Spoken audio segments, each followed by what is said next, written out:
Bom, pessoal, meu nome é Lara, eu sou médica coordenadora da UTI. Hoje a gente está com a proposta de apresentar o protocolo que vai ser instituído no hospital de tratamento de crise convulsiva, né, da crise epilética na emergência, que foi feito pela doutora Camila.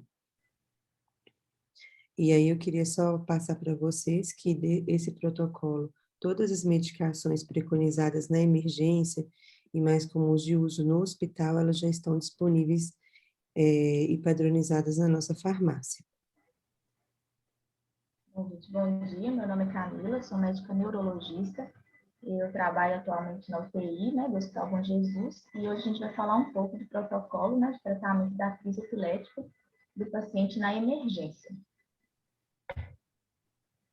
Então, para abordar esse paciente, é importante a gente entender o conceito, né, de epilepsia, que é uma doença neurológica grave, muito comum, pode ocorrer em todas as idades, e ela pode se apresentar de várias formas, há diversas apresentações e etiologias diferentes.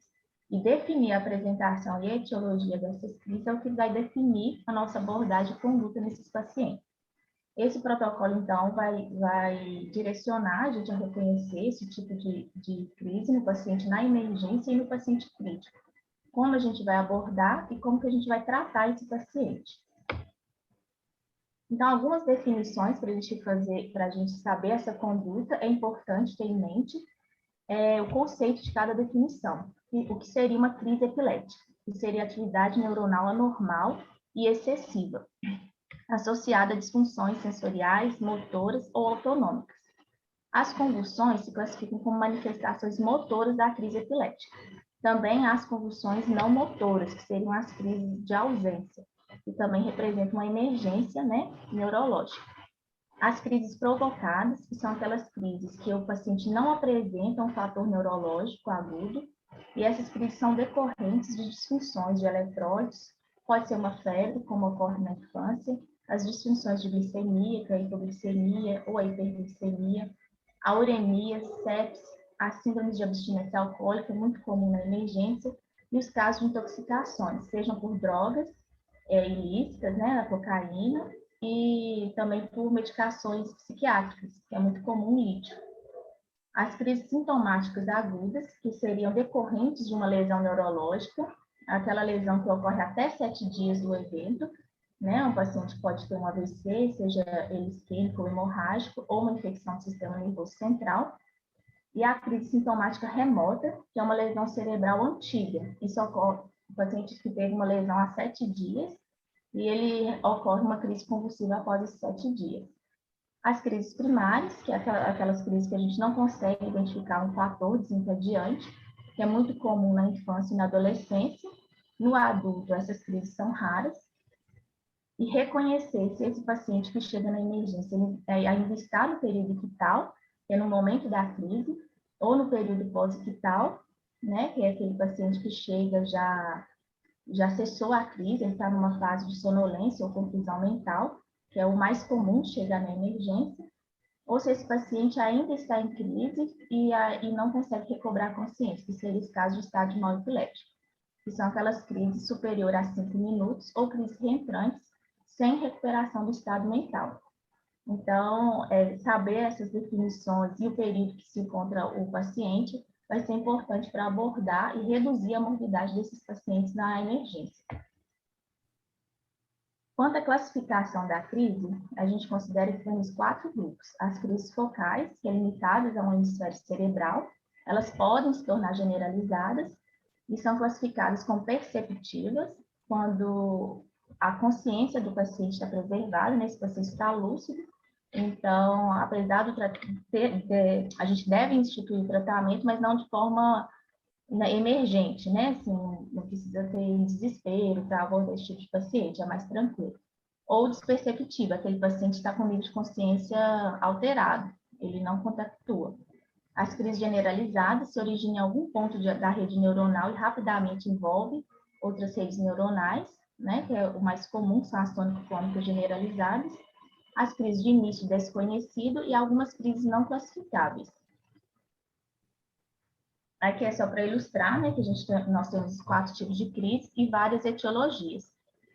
Podem ser causas genéticas, estruturais, metabólicas, imunes, infecciosas ou desconhecidas. De acordo com a etiologia, a gente vai guiar o tratamento e é sempre importante ter a anamnese do paciente para ver as comorbidades, se elas podem estar associadas ao tipo de crise que esse paciente apresenta. Aqui é uma tabela só para a título de consulta mesmo. Essas crises podem estar relacionadas ao tempo, né, que seria aquelas crises mais prolongadas, o paciente está entrando no estado de mal epilético, né, que pode ser um estado de mal inicial, estabelecido, refratário ou super-refratário. A semiologia, que é como essa crise vai se apresentar para você na emergência, se é uma crise generalizada ou focal, ou uma crise mioclônica, se esse paciente não tem sintomas motores, que seriam as crises não convulsivas, e se essa crise está levando o paciente ao coma ou não. Que temos o caso do estado de mal sutil, né, que é o paciente que entra em coma, e às vezes o paciente ainda não está em coma, mas ele apresenta já uma perda de consciência, que é o tipo das crises de ausência, ele não está conseguindo interagir e não recupera o nível de consciência. A etiologia, né, que é, igual eu falei, das crises agudas, remotas, podem ser progressivas, que é decorrente de tumores, demências, as epilepsias mioclônicas progressivas, e alguns de causa desconhecida. Os achados ao eletro e a idade, para a gente classificar esse tipo de crise, fica mais reservada para o especialista, vai ser feito isso em regime ambulatorial. Então, é só a título de curiosidade mesmo. E aqui a gente vai entrar na abordagem do paciente. Primeiro é importante saber por que a gente vai tratar esse paciente, porque devemos ser uma urgência para tratar esse paciente. Primeiro é porque ocorre a degradação do neurotransmissor GABA nesses pacientes em crise convulsiva, que é tempo dependente. Quanto maior o tempo de convulsão, maior ocorre a degradação do GABA e ocorre a internalização desses receptores. Com a internalização dos receptores, isso começa a propiciar mais crises e ocorre a farmacoresistência. Um segundo porquê de tratar essas crises seria a estimulação simpática. O paciente em crise convulsiva ele apresenta taquicardia, hipertensão, hipertermia, o que leva à acidose e à lesão neuronal. Então, aumenta a morbidade desses pacientes. As contrações musculares intensas, que podem levar às luxações, principalmente de ombro posterior, liberação esfinteriana, seja vesical, né, ocorre também a celorreia, e principalmente a esofagiana, que leva a um risco muito grande de vômitos e risco de broncoaspiração. O quarto fator seria a hipóxia broncoaspiração. Todo paciente em crise convulsiva, ele precisa receber oxigênio suplementar, mesmo que estiver com uma saturimetria boa. Ele tem risco de vomitar, risco de broncoaspirar, e isso piora o quadro clínico dele. E o quinto fator seria a mortalidade versus o tempo. Foi visto que quanto maior o tempo de crise convulsiva, maior a morte neuronal e maior é a mortalidade. No estado de mal, a mortalidade chega até 50%. E como que vai ser feita essa abordagem? Né? A sistematização, porque deve ser feita uma abordagem rápida, eficaz, né? e pormenorizada. O esquema que a gente usa muito é o MOVET, que é a monitorização. Todo paciente em crise convulsiva ele deve ser monitorizado, tanto para nível expressórico, frequência cardíaca e saturimetria, em sala de urgência. Esse paciente deve receber oxigênio pelo risco de hipóxia, manter uma via aérea férrea e ofertar o oxigênio sempre, e não introduzir dispositivos ou a mão na cavidade oral. Não introduzir a máscara laríngea, cânula orofaríngea, pelo risco. Obter sempre 2 acessos calibrosos, porque ali você vai corrigir, né, a glicemia e consegue coletar alguns exames já de início. O R representa os exames, o eletro, quando possível, e o D de destro, que seria as glicemias. A hipoglicemia é uma causa comum de convulsão na emergência, mas sempre lembrar que nos pacientes em suspeita de déficit de tiamina, realizar a tiamina previamente à glicose. A maioria das crises são autolimitadas, então, enquanto você estabiliza e dá um suporte básico de vida, que é monitorizar, oferecer oxigênio, pegar o acesso, essas crises já cessaram. Então, muitas vezes você não passa por passo da medicação, a crise já cessou e o paciente vai ser abordado no pós-ictal. Então, estabilizado esse paciente, a crise cessada, o próximo passo, após reconhecer e estabilizar, é investigar os fatores que podem ter levado aquele paciente à primeira crise. Então, fazer a anamnese e um exame físico, né? Investigar se ele teve um PCE, um trauma crânioencefálico, ou se esse paciente apresenta algum sinal clínico de infecção, o laboratório completo, incluindo íons, função renal e hepática. O exame de imagem numa primeira crise é mandatório realizar a tomografia de crânio, naquele paciente que nunca teve uma crise convulsiva. A punção lombar é indicada para caso suspeito de infecção do sistema nervoso central e pacientes imunossuprimidos. O eletroencefalograma não é obrigatório fazer em regime hospitalar, isso pode ser feito em ambulatório, mas se disponível, o ideal é realizar. Naqueles pacientes que chegam na emergência, mas são pacientes já epilépticos, você deve investigar se teve algum gatilho, esquecer de tomar medicação, ou trocou de medicação ou laboratório. Você vai fazer o exame de imagem na urgência, se ele tiver tido um trauma crânioencefálico ou um déficit focal. Aí está indicado o exame de imagem. O laboratório deve ser sempre realizado em laboratório básico.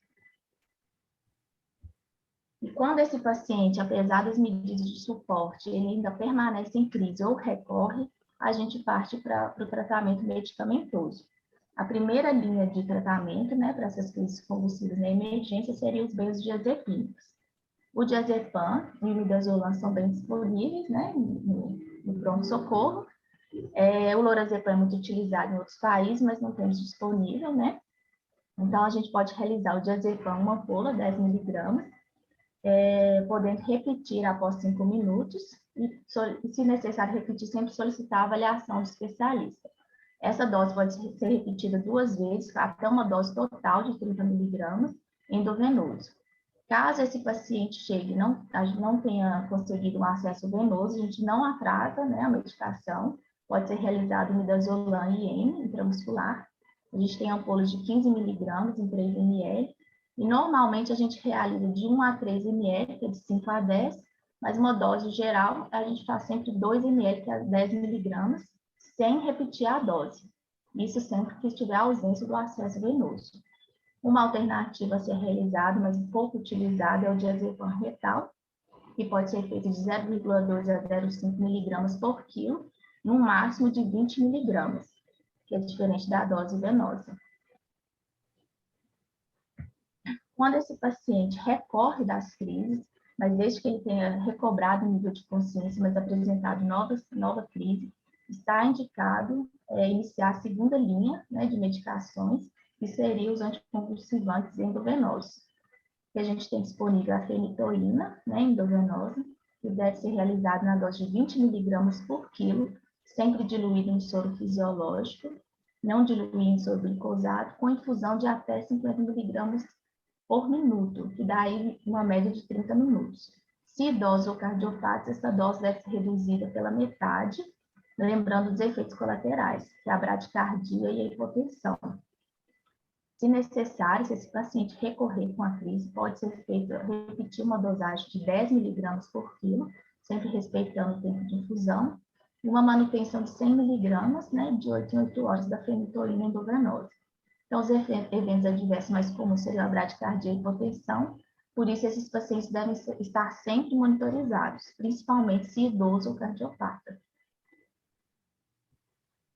Uma outra opção também disponível é o fenobarbital, né, se esse paciente recorrer com crises, de 10 a 30 miligramas por quilo EV, com uma infusão máxima de 100 miligramas por minuto, né, e uma manutenção após essa dose de ataque, manter o fenobarbital 100 miligramas de 12 em 12 horas. O topiramato é uma opção, porém ele é pouco disponível e fica reservado para o paciente em leito de UTI, que é um paciente que você consegue realizar uma droga via oral com mais segurança, esse paciente normalmente está sondado. Na emergência, não é indicado fazer nada via oral, pelo risco de broncoaspiração. O valproato também é muito eficaz, porém não é disponível a apresentação endovenosa no Brasil, por isso não é realizado. E aí, quando você faz a primeira e segunda linha de tratamento, a fase da abordagem básica desse paciente, ele não recobra a consciência e depois de 5 minutos ele permanece em crise convulsiva, a gente fala que esse paciente entrou num estado de mal epilético ou estados epilépticos. É quando ocorre a falência dos mecanismos responsáveis pela interrupção das crises, né? Que seriam aquela internalização dos receptores GABA e a falência já das medicações, elas não conseguem atuar mais no sistema nervoso central de forma tão eficaz. Essa definição, então, ela tem é conceitual, né, e tem essas duas dimensões, e é muito relacionada ao tempo. Então, quanto maior a duração da crise, maior o dano neuronal e maior a dificuldade de tratar essa crise. Por isso, a urgência em tratar a crise convulsiva. Então, aquele paciente que chega, você já deu o suporte básico, ainda está em crise, iniciar o tratamento está indicado. O tempo 2 seria quando essa crise é anormalmente prolongada. Então, a longo prazo, ela traz uma morte neuronal, uma lesão neuronal importante e vai trazer uma morbidade maior para o paciente. E é algum momento que você precisa ser mais agressivo. Então, o paciente deve ser tratado em leito de UTI. E o estado de mal epilético refratário e superrefratário é quando, apesar da primeira e segunda linha, né, de tratamento medicamentoso, você necessita iniciar a terceira linha de medicações, que é o de medicações endovenosas de forma contínua. E o superrefratário é quando você, apesar da terceira linha já instituída, o paciente não sai, né, da crise após 24 horas. A gente fala que o paciente já apresenta uma farmacorresistência progressiva e tempo dependente. É um paciente muito mais grave e geralmente com uma mortalidade bem elevada. E o estado de mal não convulsivo é aquele paciente que apresenta alteração da consciência e apresenta sinais clínicos sutis de crise convulsiva ou não apresenta sinal nenhum. É tipo de paciente na UTI, ele não acorda, mas também não manifesta nenhum sinal motor ou desautonômico que nos leve a crer que ele ainda está em crise convulsiva. Então, também é um caso mais grave e deve ser tratado e está com uma monitorização eletroencefalográfica contínua. Então, os tratamentos do estado de mal, ele vem com a mesma linha do outro tratamento, ele vem com um suporte básico de vida, determinar a etiologia com um paciente que não cessa a crise, ou que tem uma crise tão prolongada, a gente tem que alertar para outros sinais, né, outras causas, e sempre buscar uma etiologia tratável para esses pacientes, e tem que fazer um tratamento farmacológico adequado, que é um tratamento otimizado, com doses máximas e de forma urgente. Então, o estágio inicial seria de 0 a 30 minutos, é aquele paciente que passa de 5 minutos de crise convulsiva, é um estágio mal inicial. O estágio 2, que seria de 30 a 120 minutos, isso com as drogas otimizadas. O estágio 3, que é o refratário, acima de 120 minutos. E o superrefratário é aquele paciente que você já induziu ao coma e após 24 horas ele não tem melhora das crises. Nesses pacientes, a gente vai seguir o protocolo, né, o MOVIT, que é um protocolo básico e que traz muito melhora da morbidade. Então, a monitorização contínua, a oferta de oxigênio, a veia, né, sempre a ter acesso venoso. Se não tiver, iniciar o midazolam IM até conseguir um acesso venoso. Os exames laboratoriais que vão definir algumas etiologias que possam ser causas, né, da crise convulsiva, como a hiponatremia, hipocalcemia, as intoxicações e a glicemia capilar. A glicose, um quadro de hipoglicemia, deve ser sempre corrigido, é uma causa comum. E se suspeita de deficiência de tiamina, a realizar 100 mg antes da glicose, que é feito em pacientes etilistas ou com suspeita de deficiência dessa vitamina. No caso de pacientes que fizeram cirurgia bariátrica ou na hiperemese gravídica também. Realizada a primeira e segunda linha de medicações e indicada a terceira linha de medicações endovenosas contínuas, o paciente deve ser submetido a uma via aérea permanente e instituído o eletroencefalo contínuo. Então, estaríamos no estágio 3, né, a terceira linha de medicações, que seria o midazolam. A gente pode fazer uma dose inicial, que é a dose de ataque, para induzir esse paciente ao coma, a dose de 0,02 mg por quilo, e de manutenção de 0,05 a 2. Geralmente a gente usa dose máxima, que é 2 miligramas por quilo-hora. Podendo fazer a solução de 20 ml de midazolam com 80 de soro fisiológico, com uma concentração de 1 miligrama por ml, ou mantê-lo puro em bomba de infusão. Pode ser necessário associar o Propofol, uma dose inicial de 1 a 2 miligramas por quilo, que seria a dose de ataque, e fazer uma manutenção de 4 a 10 miligramas por quilo-hora puro, sempre puro. Também pode estar indicado o uso da ketamina associada ao midazolam ou Propofol, porque a ketamina apresenta um efeito cinético para essas medicações. Então, também a gente pode fazer uma dose de ataque de 2 miligramas por quilo, até uma dose de 5 miligramas quilo-hora. A solução dela é de 20 ml com 80 ml de soro, com uma concentração de 10 miligramas por ml. O tiopental também é muito utilizado nos casos super-refratários, quando a gente já não responde mais à associação, né, de midazolam, propofol e a ketamina. O tiopental está indicado na dose de 2 a 7 miligramas por quilo, a dose de ataque também inicial, com a manutenção de até 5 miligramas por quilo-hora. E a gente fala que essas doses têm que estar todas em doses máximas, né, para poder falar que esse paciente entrou num quadro de estado de mal super refratário. Nesses pacientes, mesmo tendo uma causa conhecida, estrutural, ou um paciente de epilético, está sempre indicado o exame de neuroimagem após o controle e estabilização dessas crises. Tratar a hipertermia de forma mais agressiva e, se suspeita de infecção, está indicada a punção lombar e o uso de antibióticos. Lembrando que o uso de antibióticos na suspeita de infecção não deve ser atrasado por falta de punção lombar, nem por falta do resultado do exame, porque o atraso do início de antibiótico leva à mortalidade, e a mortalidade é elevada nos casos de infecções do sistema nervoso central. E algumas considerações relacionadas a esses pacientes são que as doses de ataque não devem ser ajustadas para insuficiência renal ou hepática, diferente da dose de manutenção, que aí sim que você vai ajustar, né, quando um paciente renal ou hepatopata. Após a hidratonização, que é a dose de fenitoína de ataque, ou valproato, né, que a gente não faz, deve ser realizado o nível sérico, né, devido ao risco de intoxicação, e até mesmo para guiar seu tratamento, porque se você não atingiu a dose máxima, o nível sérico máximo, esse paciente ainda não está tratado. Evitar os bloqueadores neuromusculares, exceto quando você vai induzir esse paciente ao coma e vai ser necessário intubar. Nos casos de eclâmpsia, está indicado o sulfato de magnésio, né? Fazer um bolo de 4 gramas e manter uma infusão de 2 a 6 gramas hora, porque aí já é uma etiologia diferente.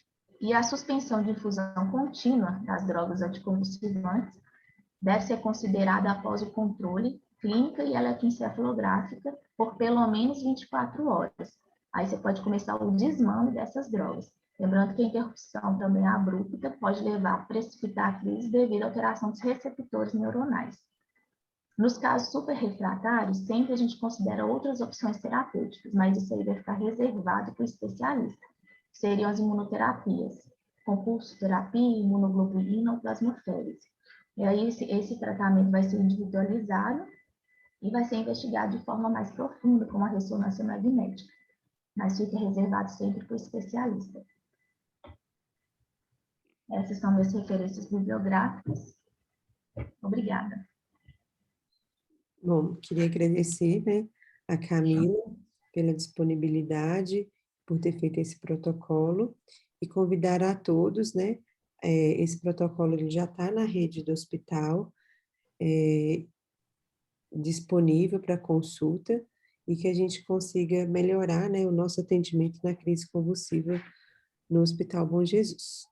Obrigada, Camila.